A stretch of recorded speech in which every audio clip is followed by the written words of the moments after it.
Should your pastor preach that you should buy a gun? Are Russia and Ukraine two sides of the same coin? And should we ban TikTok? We tackle these questions and more on this episode of Good Take, Bad Take. Hey friends, welcome to this episode of Good Take, Bad Take. This is the podcast where we go through our social media feeds. We find all kinds of different opinions from people, some good, some bad, and we like to break down what is interesting about each of them and hopefully provide entertaining commentary as we do. My name is Donald and I'm here with my co-host Britt. And before we get into today's takes, just a reminder to give us a like, a share, a subscribe, all that good stuff. It always helps us out.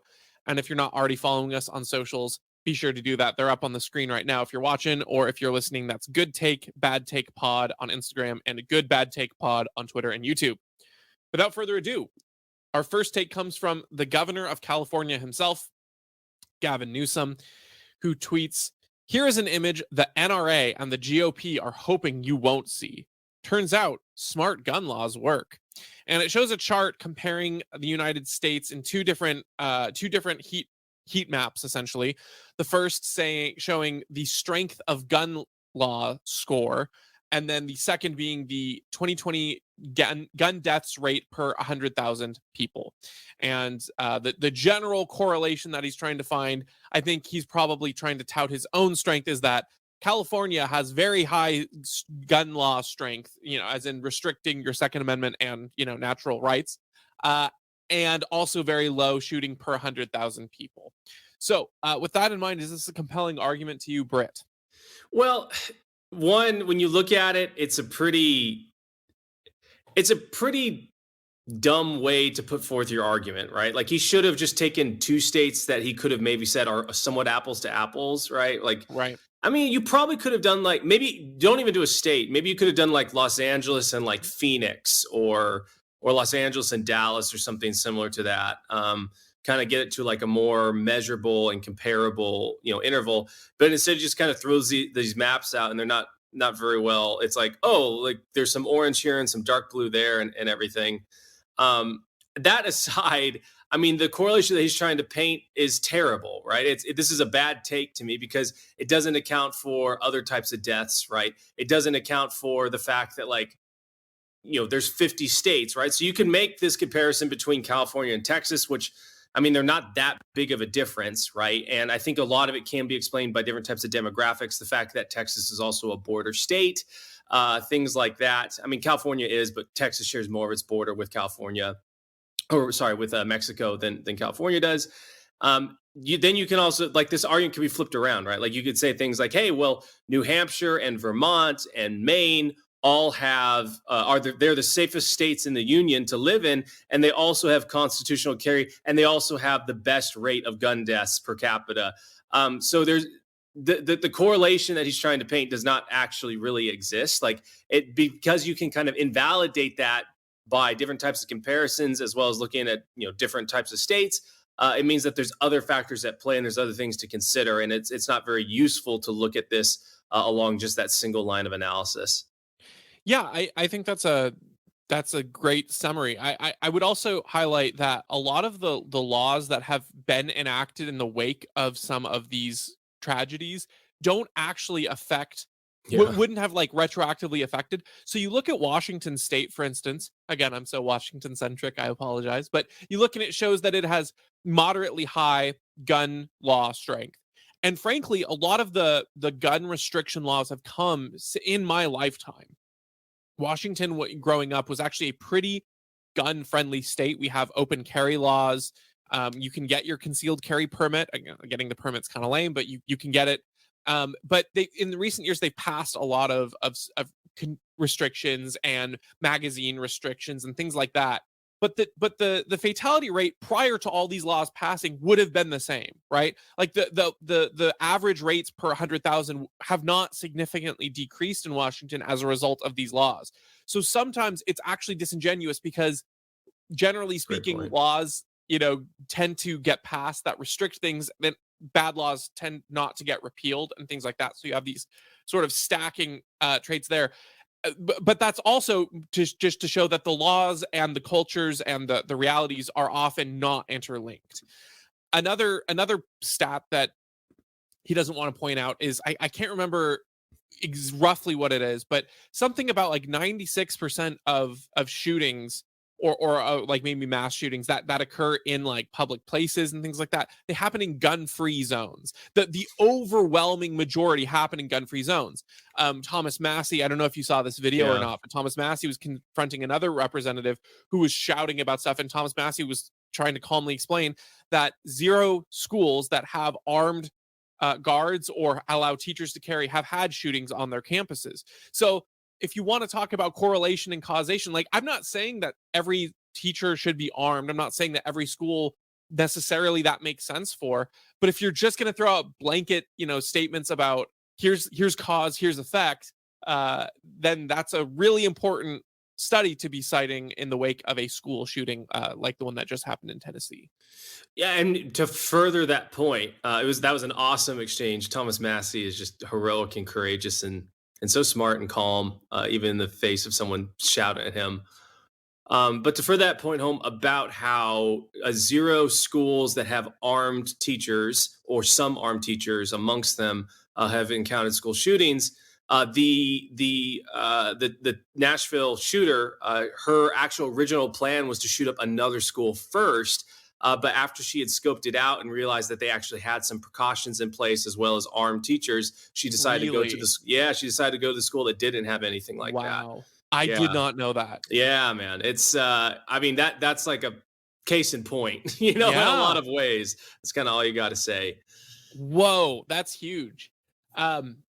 Yeah, it's one of those things. And something else that makes me laugh on the chart that's in front of us that I forgot to mention.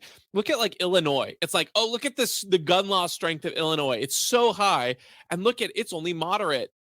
Gun deaths per 100,000. Are we seriously going to pretend that like Chicago is this really safe place, or that Chicago isn't just this hotbed of crime and corruption?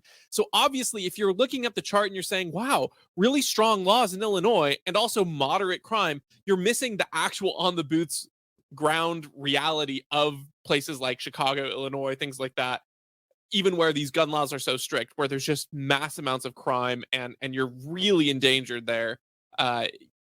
Even, it's just you can look at probably some of the more rural areas of Illinois where you're not gonna have the concentrations of people, but it's spread out there. But then when you get to Chicago, where it has so many of these gun laws and restrictions, that's where you get the hotbed of crime. So these charts and pictures really don't paint the full picture, even if they were to paint one compelling narrative, which I would argue this one does not. Unless you've got anything else, I think we can move to our next take here. The next one is posted by Trent Steele, who tweets a meme that reads, "I'm not surrendering my right to self-defense to the same people who wanted to force me and my family into a concentration camp for not participating in an unethical medical experiment." What about that take there? It's a really good take. I mean, we've talked about this before on the show. And we've highlighted some of the instances in China and Australia and other places where they have confiscated weapons from people. There is 0 fear from the government that there could be any potential threat to any actions they take, right? They can unilaterally make decisions and force people to do things because there is almost close to 0 concern about repercussions that would increase the cost of that. And Michael Malice tweeted out, I can't remember who he was replying to. Someone was basically saying like, oh, do you really think that people having guns would have stopped the COVID restrictions here in the United States? He's like, look, like the more people that, the higher the cost, the higher potential cost of an action, the less desire there is to implement that action, right? So the higher the cost you make for the government to potentially, they want to do something to you. They want to put your family in a camp. They want to force you to take a drug. If the high cost is potentially, 20 million gun owners that don't agree with that decide, hey, we're not going to do it, and you're going to get in a firefight with us, and you've created 20 million, basically rebels in the country, that's a really high cost, and you kind of got to proceed, in step with that potential consequence. And I'm not advocating for violence. I very much hope that we avoid that and everything. But what I'm trying to say is the part of making sure that no violence occurs is the threat of, hey, I will protect myself if you step over these lines. right? That actually keeps things peaceful, and it preserves people's rights. And so that's why guns are important. That's why having guns that are as capable, if not more capable, than what the state has, available to them is also important to citizens. Absolutely. And I mean, to the people who think that the cops are also on their side for this, right? Like, oh well, my sheriff didn't enforce the COVID laws. My local area, didn't shut down businesses. That's great for you, but also recognize that those institutions first and foremost aren't going to protect you and your family. That's even though that's what their purported duty is, that's just not how the reality works. Look at the BLM riots, look at like Kenosha, the way that they're standing there watching someone get chased Yeah. down, like there's so many examples of people actually having to have this power themselves because the individual is the smallest minority. The individual is the most likely to be oppressed in any kind of context, not groups of people, not, it's not like, oh well, we'll still be okay as long as we have the conservative sheriff in power. The government, even if you have good people in the government is an institution that is going to corrupt. And make no mistake, police, sheriff, these are institutions of government. Ultimately, their function is to look out for themselves, to look out for the people in charge and in authority. So you might have a few holdouts in the short term, but ultimately it will go away. And so you absolutely need to rely on yourself and your family and your community, those kinds of bonds, much more than your police. You can't just leave that to them. And I'm not saying that, if you're attacked, don't trust the police ever, but like, that shouldn't be the go-to. That shouldn't be your default response, right? Because more often than not, that will be less optimal than if you have the means to defend yourself on your own. Yeah, I mean, I think the average response time for police to 911 call for like a home invasion, I think it's like 6 or 7 minutes. It's something like that. I don't know if you've ever like wrestled with anyone or fought anyone, but like 6 minutes is an eternity to be doing something like that. Especially, right? It's you don't even have 6 minutes. You have 30 seconds if they're armed with something like a knife or a bat or anything like that. Like that it's not going to be like Obi-Wan and Anakin on Mustafar dueling for an hour. No one has that type of energy or that ability to fight for that long without sustaining some type of life-ending injury. So the police are not going to make it to you in time. Your defense is in your hands. I mean, we saw even at the Nashville deal, right? Like the police officers did a fantastic job, right? Right. But it took them, I don't know how long it took them, 3 minutes 3 minutes. to get And that was to the site.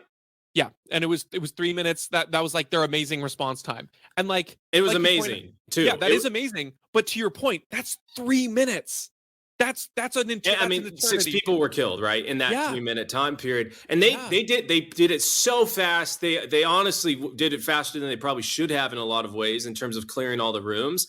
And they went for it, and it was amazing. But like, man, the only way that they could have actually had zero casualties in that unfortunate situation was for someone at the school when the shooting started to have a gun on them, right? That's the only way zero casualties would have happened. The police, even when they do the best of the best jobs they can and put themselves in harm's way, like a police officer, the ideal police officer should, there's still going to be casualties because they just can't be everywhere all the time. Yeah. I I, I was gonna say it's that hard balance of, I don't like the institution of the cops and the police, but you also have to realize that we don't, we don't live in this vacuum of, because the cops are bad, we should not use, well, because the institution of cops are bad, every single bad cop exists, and you shouldn't use that monopoly on force out of an ethical stance of like, well, it's a monopoly and I'm not gonna, like, no, like if you have no other option to protect your property, to protect your individual livelihood, yes, call the police, obviously, and they can do good things. But when it comes down to it, like you said, what would have stopped zero casualties is having an armed person on the spot. And I think that's just broadly defined in the culture as well. The cops aren't going to be the ones who you can rely on. And that's why, it's sort of a trope and a cliche that people think about people out in the middle of nowhere having a gun, and it's like a rural hick kind of thing. But there's a reason why they have guns. It's because they're not going to have a cop coming by in 3 minutes when you live in the middle of heck nowhere, and there's either an invader or some wild animal or whatever it is.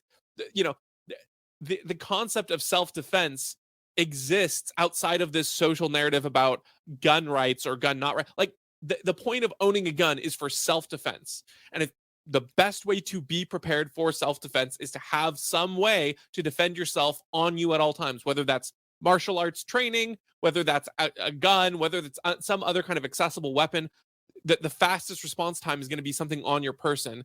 And that's why gun rights are so important, because it's a great tool for that. It's a great equalizer for self-defense, which you have an inherent right to. Yeah. Okay, moving on to our next take here. This one comes from Kurt Schlichter, who's a conservative. This tweet reads, "Your sermon this week should include an admonition to go buy guns and ammunition to protect fellow Christians. If it doesn't, find a better church." What's your thought on this one, Britt? I don't like it. I don't think. I don't either. I think it's a bad take. Yeah, it's a bad take. Like, what's kind of interesting about it, to me at least, is like, I do believe that Christians should like be as prepared as possible to protect the innocent, including, you know, your family as well as your church family and people like that. I mean, there was that, we've talked about this video before, but there was the church shooter in Texas. He came into the church, pulled out a shotgun, blasted 2 people. And within the span of about 3 seconds, you know, all the guys in the church had pulled out their guns and shot him, right? Like he wasn't able to get away with it. And there was probably 400 or 500 people in this sanctuary. If no one had been armed, everyone would have been toast. I mean, he probably could have killed dozens of people before anything happened to him. But because they were armed and prepared and knew and trained, they were able to protect those people. But I just don't. That's not the job of a pastor to. I'm trying to figure out why I don't like this take. I mean, just off the bat, it strikes me as the complete wrong angle. Like, if you're going to be preaching a sermon, well, for one, I don't like the idea that he's telling like, find a better church based on one individual point. I don't, that rubs me the wrong way. But more importantly, I find it frustrating when the point of church becomes almost political in this sense. I would think that it is a pastor's job to first and foremost preach the gospel. That is that. And then there are admonitions on how to live life and how, and even saying the principle of protecting fellow Christians. I would say that that's an important thing. And I would be great if, you know, pastors are going to preach on that. But I also don't like that it has to specifically be through go buy guns and ammo, because I don't think everyone is going to be equipped to shoot a gun. Like, if you know, I think everyone should, but I also recognize that not everyone should. I think everyone should, but not everyone should, and not everyone can. And there are different ways to protect fellow Christians, and you should be teaching the principles of what brotherly love means in these different things. You should be preaching the gospel in terms of how we treat others, how we care for others, how we stand up to the culture, all these kinds of different things. But I really don't like this idea that your pastor needs to tell you, go out and buy a gun, or else it's a bad church. I don't think that's true. I think the reason I don't like it is it reminds me of when 9/11 happened. You had churches saying like, "Oh yeah, we're going to go over to the Middle East and F these people up." You know, these terrorists people up. It's like, man, that's like I get it. If you were motivated by like a sense of justice and like, hey, we need to make the world a safe place, like whether or not you agree or disagree with the facts of the matter about why we were over there or not, like that motivation is something that can kind of in the gray. But the motivation of like, oh, I want to go over there and be a BA operator and kill a bunch of people, and then I'm going to use religion as that cover, like that's just not good, right? And there are a lot of churches that were able to satisfy their bloodlust, satisfy their ideology that is not lining up with, you know, Christ's view of peace and love, concern for the other, under the flag of, you know, nationalism and I'm going to be a patriot, and all these things. And it kind of reminds me of this. We played this show down in New Mexico, and there was the pastor when we showed up was like, oh yeah, like I got this big old knife here, and we've got a whole church security team that drills with firearms in the church, and we just really believe in protecting the flock. And The head security guy was named Bill, and he had a big old mustache. Like, we refer to him as, Buffalo Bill, because he's just this cowboy kind of guy down there. Definitely out of shape. Didn't really want to take care of himself, but he had guns out the wazoo, right? And during the concert that we were playing, a girl actually had a seizure in the middle of it, right? And so she fell over, and we, stopped the show, obviously, and we rushed to her side, and she was seizing, and Buffalo Bill was paralyzed, right? Like, he had no idea what to do. He had been bragging to us about how he's drilled in this church and he's prepared for any situation that could happen. So, I was 17 at the time, and so I called the firefighters, or I called 911, and the firefighters and ambulance, showed up, and they tended to her. But once they showed up and they started to put her on a stretcher, and they're administering care, Buffalo Bill came up. He's like, "Oh, you don't have any right to be doing this. Like, this is our decision to take care of her." It's like, dude, like, your job as a Christian is not to uphold some ideology about anti-government stuff, or about your platform of, I want to have guns and this is my right to have it. Your ultimate goal, your ultimate thing that you should be prioritizing is to show Christ's love, right? And in this moment, like, it doesn't matter whether you agree if the fire department should exist or not. Like, they're administering care when you can't administrate care, and that's a good thing. So let them do that. But his ideology got in the way, and I guess that's how this take kind of strikes me, right? I think it kind of furthers that type of thinking within the church, which is not a good type of thinking.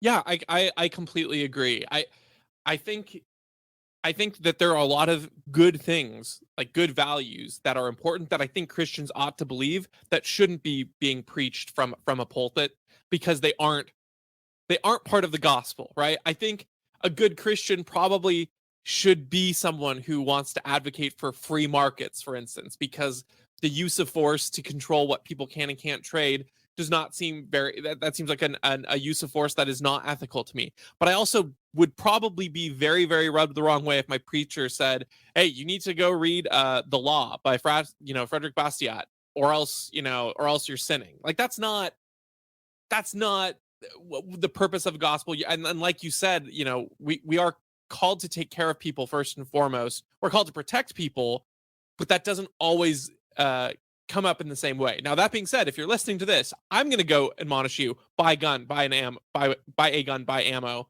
do all those good things, keep yourself and your family safe. I'm doing that as common sense perspective, and to go protect Christians. I don't think it should come from the pulpit as a moral admonition, however. All right, we'll move to our next post. This one comes from Alex Berenson, who is a journalist, was banned off of Twitter for a long time for speaking the truth about COVID, as it seemed. His tweet reads, "To all the right-wing journalists pretending that Russia and the Ukraine are two sides of the same coin, this is the regime you're supporting." And then he posts a New York Times article saying Russia detains a Wall Street Journal reporter, accusing him of espionage. What's your take on this, Britt? Oh, it's so bad. And I'm so disappointed in Alex Berenson, because he's so good on a lot of the COVID stuff, and did so much good work opening people's eyes and waking them up to the realities of the vested interest of these big corporations, and getting to force us to buy their drugs and take them. But this is so, like, you just have to do a quick Google search, and you can see that Russia and Ukraine's policies on journalism are basically the same, right? Like, Zelensky, even before Zelensky was president, there was a law in place where basically the Ukrainian government could, basically approve or disapprove of anything that the media put out. When Russia invaded, Zelensky then moved to actually increase those powers.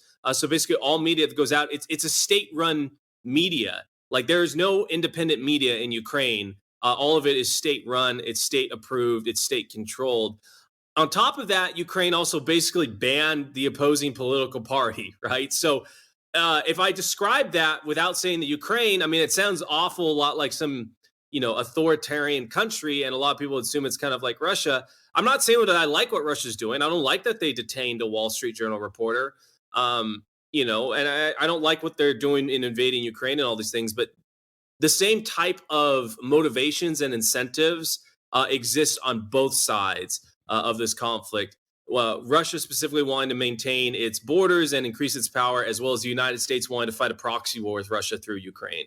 So it's the same type of things going on, the same tactics, the same interests, and they are two sides of the very same coin, which is increase power and dominate other countries through use of force. Yeah, I really really hate this bizarre notion that if you oppose the just massive amounts of money we're sending to Ukraine, or if you oppose even being involved, period, you're taking Russia's side. Yeah. It's such a false choice that you set up in, where it's like, no, I don't think that Putin should be invading. I don't think he should be using force. He shouldn't be bombing. But I also don't think that we should be funding Ukraine to the end of the days without an objective. I mean, these are the exact same tactics that were being used to justify Iraq, because it was like, oh, if or Afghanistan or anything like that, where it's like, oh, if you if you don't want to send an unlimited check, or if you don't want to send our soldiers over there, you support the bad person in charge, who's like, they'll point out some things that he's rightfully done, well, not rightfully done, right? They'll rightfully point out bad things that individual's done. But it's like, any number of issues will come up that you don't have to think like there are good actors on both sides for, but also that we shouldn't be involved in meddling in. So that's just the first part of this that I just really don't like. And the second thing, I guess I'm a little confused. So why would he say that, Russia's doing a bad thing when they're detaining a journalist? I guess I'm confused by that. Where's the bad thing? they're detaining one of the worst classes possible. No, obviously not. But yeah, advocating violence against journalists, Donnie. No, no.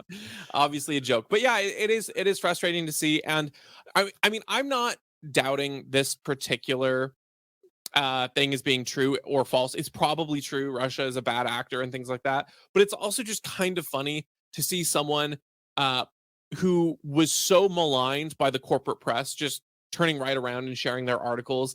And it's like the New York Times has a history of promulgating false stories to enable war. So I don't think this one is a false story, to be clear, because I think it's a little bit harder to fake something like an actual missing journalist who's over there from another outlet and those kinds of things. But it is just a little bit ironic in the feeling of it, to see someone who was so maligned by the corporate press then going back and sharing an article from the corporate press, not only any corporate press, but the corporate press who was instrumental in lying us into war in the last 2 decades or so.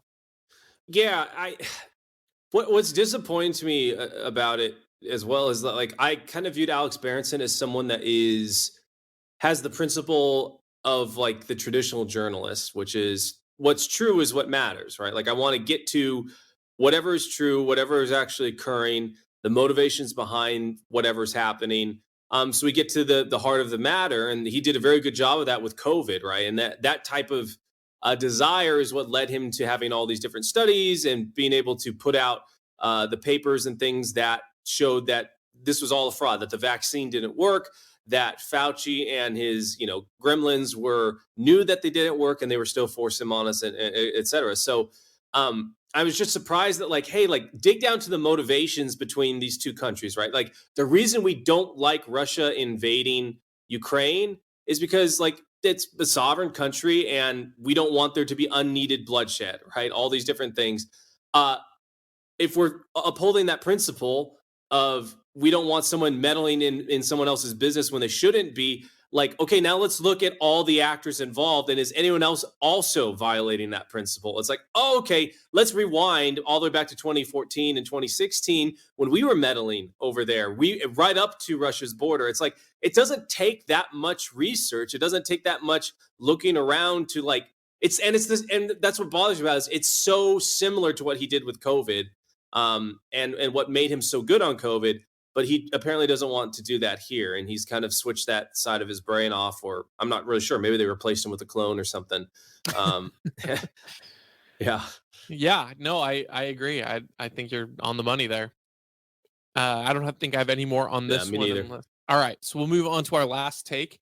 This one comes from James Lindsay, who posts the meme of a Trojan horse labeled Restrict Act, and then on the inside, Patriot Act 2.0, And then the guy leading the Trojan horse into the gates saying, TikTok is bad, right? And the guards at the gate saying, of course, and welcoming the Trojan horse in. So what do you think about that take, Britt? Yeah, I mean, this is a good take because I think it explains reality, right, of what's Yep. actually happening with the Restrict Act and all that stuff. And admittedly, I told you this before we started the show. I haven't really read through it. I've only heard other people's commentary on it. But from what it sounds like, it basically is. It's not even Patriot Act 2.0. It's like Patriot Act Pro or something like that. Like it's not like the second version of it. It's like, oh, we're going to give it superpowers, basically.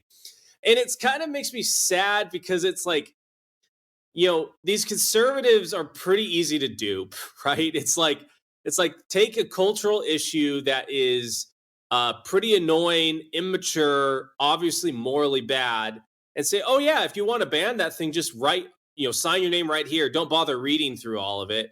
And then, in 5-10 years, when we're in power and can actually act on it, we're going to flip this around on top of you and pin you to the wall and do everything that we want to, that you thought you were going to stop. So I'm sad because a lot of conservatives have signed on to it. I don't know if you saw that clip of Lindsey Graham. Who was that? Jesse Kelly or who? I can't remember the Jesse guy. Waters. Jesse Waters. Yeah, he's with Jesse Waters, and he's basically like, hey, Jesse Waters, like, hey, why did you sign on to this bill? And Lindsey Graham's like, oh, I don't think I have signed on to it. But it's like, no, Lindsey Graham had signed on to it. So folks in South Carolina. The guy that you guys pay almost $200,000 a year plus, millions to fund his staff and everything. He doesn't even know what bills he signed on to, especially one that's, as important as the Restrict Act. I will never forgive South Carolina for not ousting Graham in the primary and choosing Lee Bright. Lee Bright was this amazing, like, libertarianish Republican. Would have been another Rand Paul. Ugh, such a waste. Such a waste. Sad.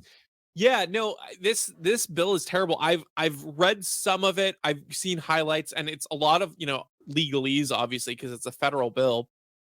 But from what I understand, there are a lot of provisions to hate. But the funniest thing about this, and I think what makes this meme so accurate, is even with the way that he's saying TikTok is bad, right? And the people saying, of course, letting it in. The funny thing is that you can hate TikTok. You can think TikTok should be federally banned on everyone's phones. You should think TikTok should not be allowed in the United States. And this bill does not do that. It doesn't ban TikTok. Wow. It gives the authority to ban TikTok to a bureaucrat. And this bureaucrat, funny enough, I can't remember her name. I believe it's like the some communications head of something or other. She's indicated that banning TikTok would be political suicide. So it doesn't seem like, even if this passes, that she would want to do that because she doesn't want it to blow back onto the Biden administration. So it's an absolutely inane thing right there from the start. But I mean, oh man, I'm trying to think of some of the specific provisions. Again, a lot of it was legalese, but it would exempt itself from Freedom of Information Act requests. So if it's being abused and you want to follow up and ask about it, it would be exempted from the transparency measures that you request. It removes the section, one of the codes of the Obama administration that I can't remember exactly what it was. I think it like put a ban, the Obama administration ruling banned lobbyists from corporations from weighing in on specific decisions that would ban other products or things like that. So it waives this, meaning that, Meta or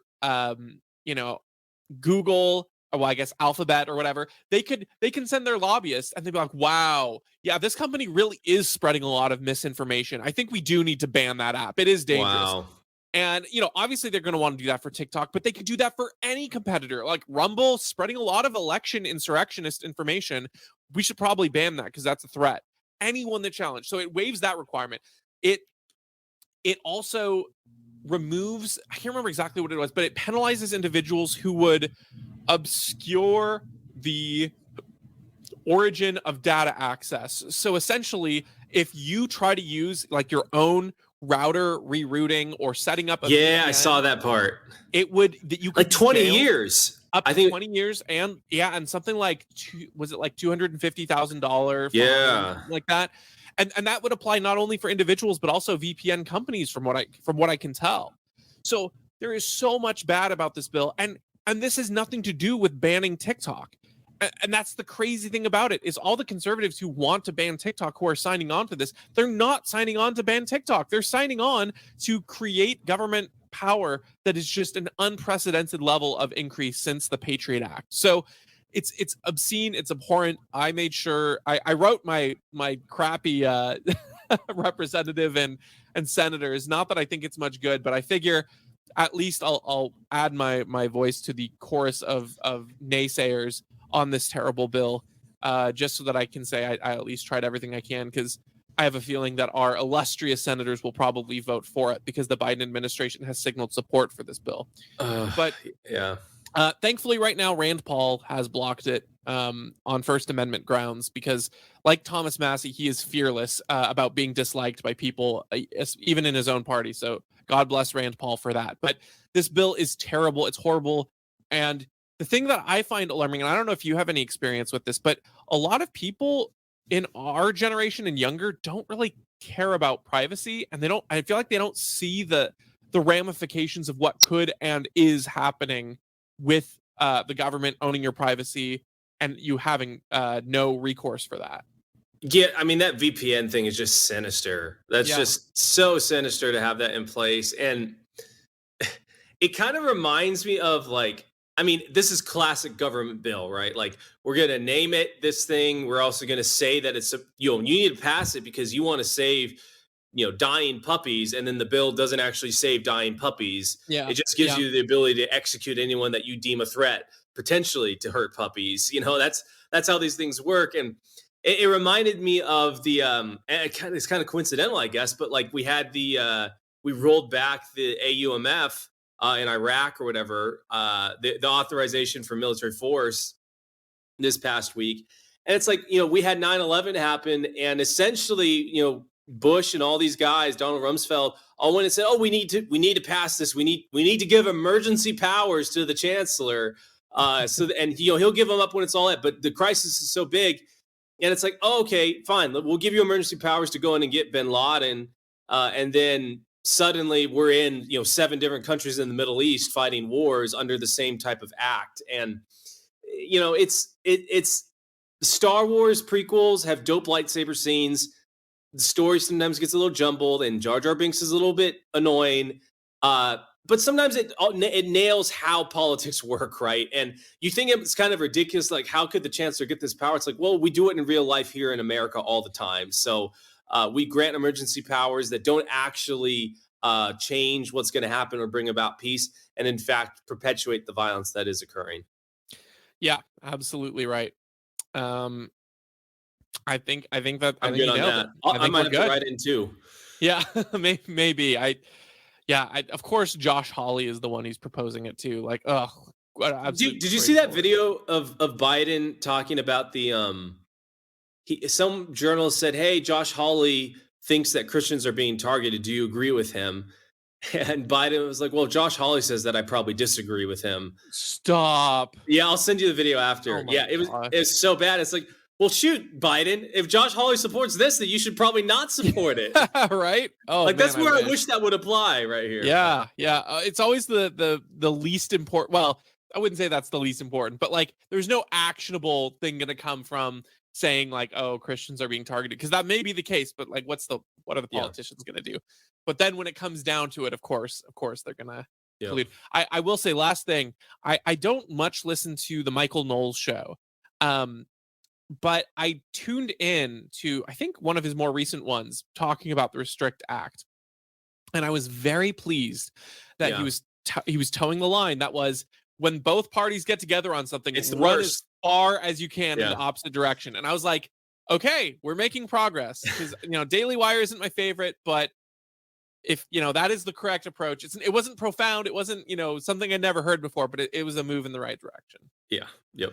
All right. Well, thank you so much for tuning into this week's episode. As a reminder, if you liked this episode, give us a like, give us a share, or a subscription. Recommend us to a friend. It really helps. And we'll catch you on the next one.